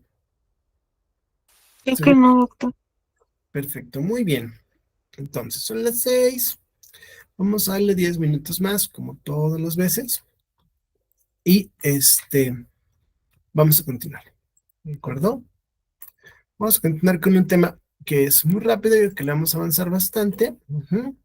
Y que es justamente la parte de los fármacos beta bloqueadores. Y aquí entonces voy a responder una pregunta que me hicieron alguna vez en el vía escrita en el cuadro de mensajes y me decían, doctor, ¿cómo le vamos a hacer para desacelerar el corazón? Yo le puedo poner un simpático mimético. La respuesta es no. No existe ningún simpático mimético, parasimpático mimético, perdón, bueno, antimuscarínico que me sirva para desacelerar, tranquilizar el corazón. Lo que sirve son antagonistas adrenérgicos y de estos van a ser beta bloqueadores. Entonces, vamos a ver los fármacos actuales y los beta bloqueadores. Acuérdense que nosotros vamos a tener función alfa, que son antagonistas adrenérgicos, y beta. Desafortunadamente los alfas son muy poquitos y vamos a ver que prácticamente están en desuso, pero bueno, vamos a verlos, ¿de acuerdo? Acuérdense, Repasamos esta vez que los alfa 1, receptor alfa 1 está en músculos lisos vasculares, sobre todo nos va a generar contracción, por lo tanto nos va a aumentar la precarga, porque ordeña las piernas y pasa la sangre a la parte de la circulación central, ¿de acuerdo? Va a generar dilatación de la pupila, va a generar piloerección. En la próstata ya dijimos que contracción, aumento de la fuerza de contracción del corazón. Por eso que la adrenalina la damos como último momento. Los alfa 2, bueno, ya hemos dicho muchas veces, analgesia, ansiolisis, bradicardia, hipotensión, excepto el alfa 2A, que es la oximetazolina que me va a generar vasoconstricción. ¿De acuerdo? Y ahora vienen los beta, jóvenes. Aquí viene un punto importante, los beta. Los beta 1, jóvenes, normalmente están en el corazoncito y en las células del riñón. Así que el principal efecto beta 1 bloqueante va a ser bradicardia. Normalmente los receptores beta van a aumentar la fuerza y velocidad de contracción y aumentar la renina. Así que nosotros, al tener un efecto beta 1 bloqueante, vamos a generar bradicardia. Vamos a generar disminución de la velocidad de despolarización del corazón. ¿De acuerdo? Y los beta 2, jóvenes, normalmente promueven relajación del músculo liso. Así que si yo genero un efecto beta bloqueador, ¿qué voy a generar? Contracción del músculo liso respiratorio y uterino. Así que me va a generar una contracción, así que me va a generar espasmo bronquial. Así que en términos generales, no me conviene tener bronquialmente un beta bloqueador. Y ahorita vamos a retomar este punto, ¿de acuerdo? Bueno, los DOPA vamos a dejarlos ahorita, no tienen mayor relevancia, ¿de acuerdo? Así que nosotros vamos a tener antagonistas adrenérgicos que normalmente van a bloquear receptores alfa, receptores beta, y de estos su división alfa 1, alfa 2, beta 1, beta 2. ¿De acuerdo? Ok. En términos generales, al igual que los adrenérgicos agonistas, van a tener ciertas selectividades, ¿de acuerdo? Desafortunadamente, varios de estos medicamentos ya no se utilizan los mixtos, ya no hay fenoxibenzabina, ya no hay fentolamina, estos son para uso veterinario, ya no hay, pero sí se siguen utilizando los selectivos antagonistas alfa-1 selectina, selectivos sobre todo para la hipertrofia prostática benigna. ¿Por qué, jóvenes? Porque la hipertrofia prostática generalmente genera el efecto alfa contracción de la próstata y por lo tanto de las estructuras del esfínter y por lo tanto van a generar retención urinaria. Si yo bloqueo el efecto alfa en la próstata, voy a generar dilatación del esfínter y no voy a tener problemas para orinar. Pero, así que la hipertrofia prostática benigna puede ser tratada con antagonistas alfa 1, pero lo más importante es que no tiene que ser olvidada, porque si esto viene secundario a cáncer, este paciente ya bailó las calmadas. ¿Por qué, jóvenes? Porque el retraso en el diagnóstico de cáncer de próstata puede ser la diferencia entre una curación o una muerte. Acuérdense que el cáncer de próstata es de los más benévolos cuando se detectan a tiempo. Así que si yo le doy una buena detección a mi paciente y no solo le trato el síntoma, puede ser que mi paciente pueda salvarse. ¿De acuerdo? Entonces los alfa 1 son los que verdaderamente nos van a ayudar ahorita a un efecto farmacológico. Y tenemos prazosina, terazocina y doxazocina. ¿De acuerdo? Ok, ahora vienen los beta bloqueadores. Los beta bloqueadores hay de dos. Beta bloqueadores mixtos. Y aquí tenemos el abetalol y el carvedilol. ¿Cuál es el problema? Que me van a bloquear beta 1, beta 2 y un poquito más alfa 1 y alfa 2. ¿Pero qué dijimos de esto? Si me bloquea beta 1 y mi corazón está latiendo al 1000, está perfecto porque me va a generar bradicardia. Insuficiencia cardíaca, perfecto porque me va a generar bradicardia. Hipertensión arterial está perfecto porque me va a generar bradicardia. Pero si me bloquea el beta 2, me va a generar un espasmo bronquial. Entonces, no son tan convenientes. Fueron los primeros que se sintetizaron, sí, pero no son tan convenientes. Así que actualmente existen algunos antagonistas mucho más selectivos beta 1 que beta 2, es decir, solo van a afectar el corazón y no los pulmones. Y de esos tenemos varios. Metoprolol, acetabulol, alpranolol, vamos a verte algunos. ¿De acuerdo? Y dentro de estos primeros, pues bueno, también tenemos el propanolol, cartelol, es decir, fármacos beta no selectivos. Así que aquí vamos a tener dos grandes grupos, jóvenes. Los beta bloqueadores no selectivos y los beta 1 selectivos. ¿Cuáles van a ser mejores para nosotros? Los beta 1. ¿Por qué? Porque no van a generar efecto al corazón, digo al pulmoncito. Y de este lado, ¿cuáles nos van a servir principalmente? Los alfa 1 para la hipertrofia prostática. ¿De acuerdo? Entonces no son muchos fármacos, por eso decía que vamos a avanzar en estos 8 o 7 minutos que nos quedan. ¿De acuerdo? Entonces, receptores alfa, entonces, bueno, fármacos que bloquean receptores alfa no selectivos. Anteriormente teníamos justamente a la fentolamina. Era un fármaco que se utilizaba para el feocromocitoma. Y el feocromocitoma, pues, es un tumor de glándulas suprarrenales que nos va a estar produciendo adrena y noradrenalina. Entonces, crisis hipertensivas, crisis de taquicardia, se quita solo quirúrgicamente. Así que anteriormente, cuando no se tenía otra cosa, pues solo se les daba fentolamina y bloqueaba los receptores alfa de una forma no selectiva, alfa 1, alfa 2, ¿de acuerdo?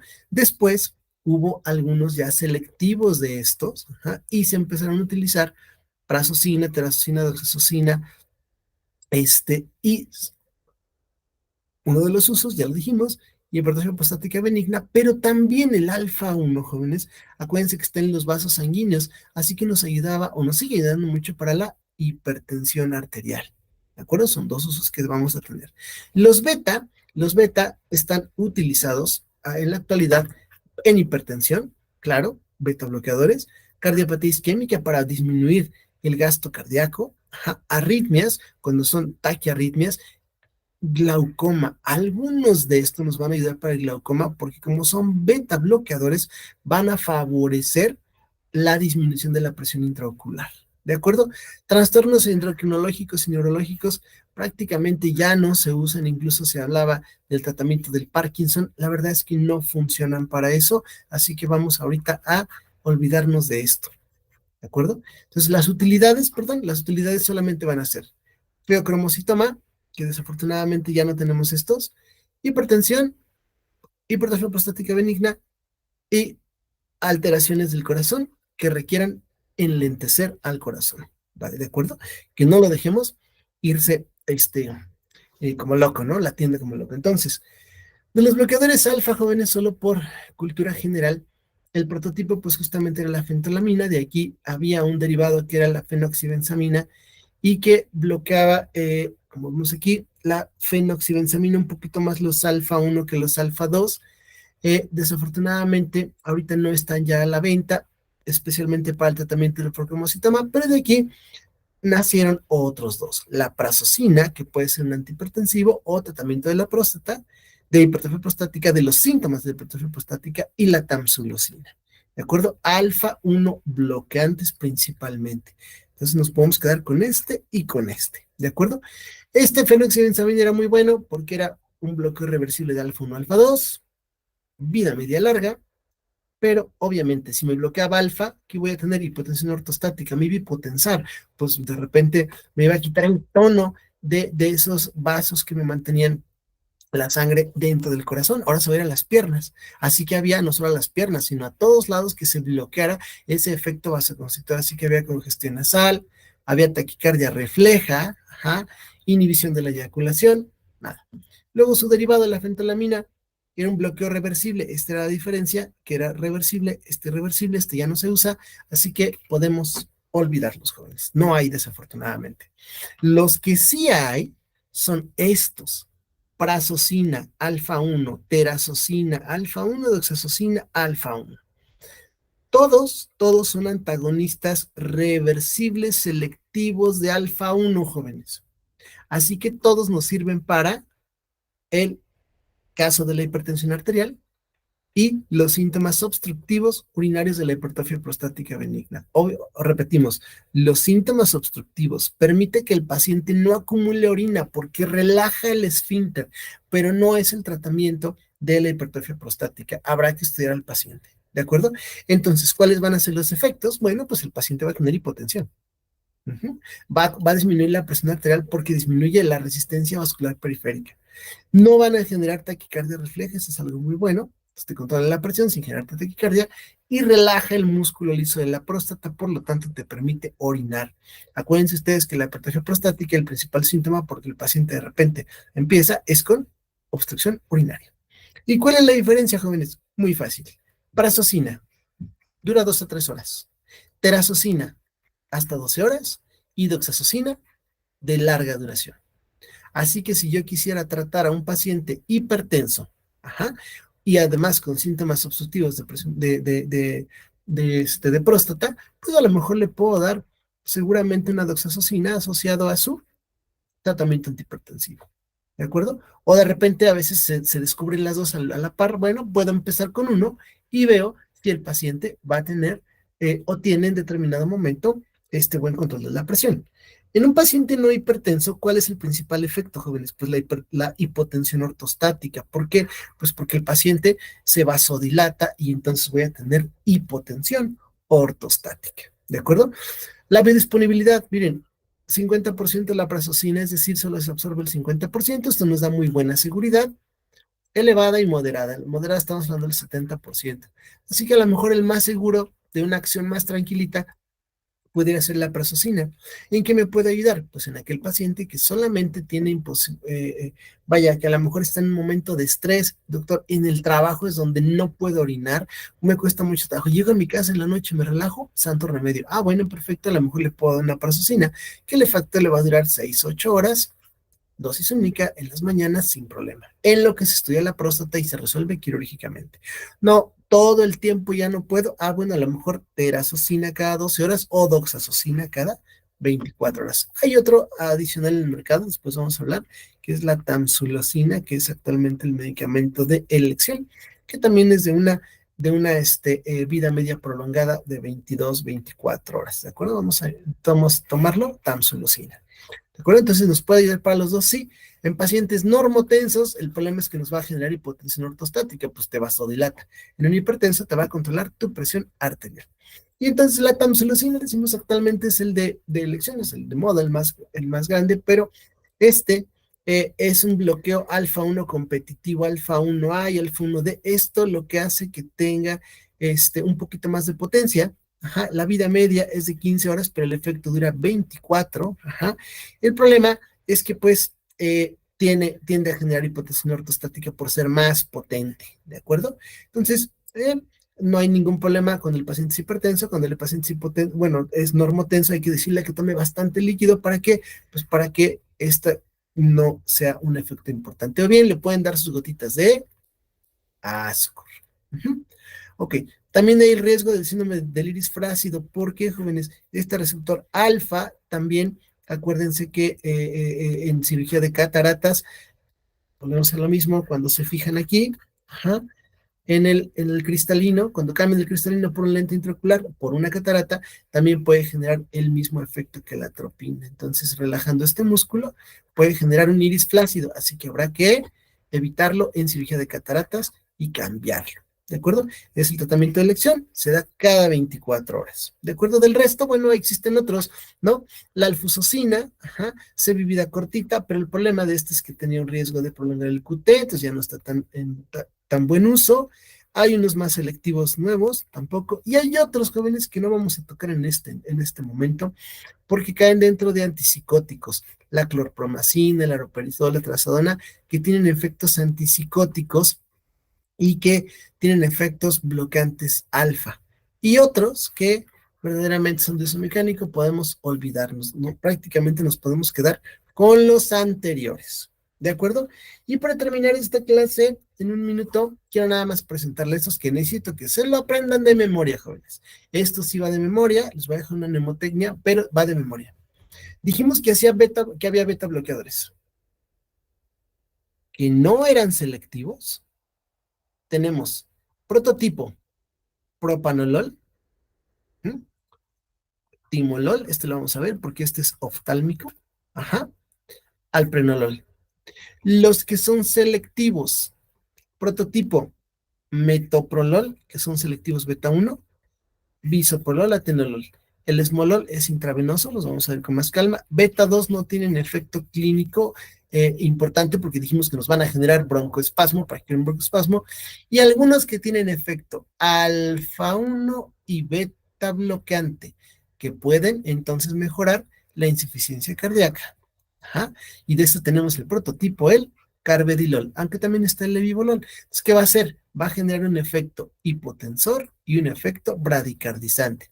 Dos pájaros de un tiro. ¿De acuerdo? Hay una mnemotecnia muy bonita en esta imagen que les quiero dejar para finalizar la clase. Es que, ¿cómo pueden aprenderse los selectivos beta 1? La mnemotecnia es el man baby o man babe, ¿no?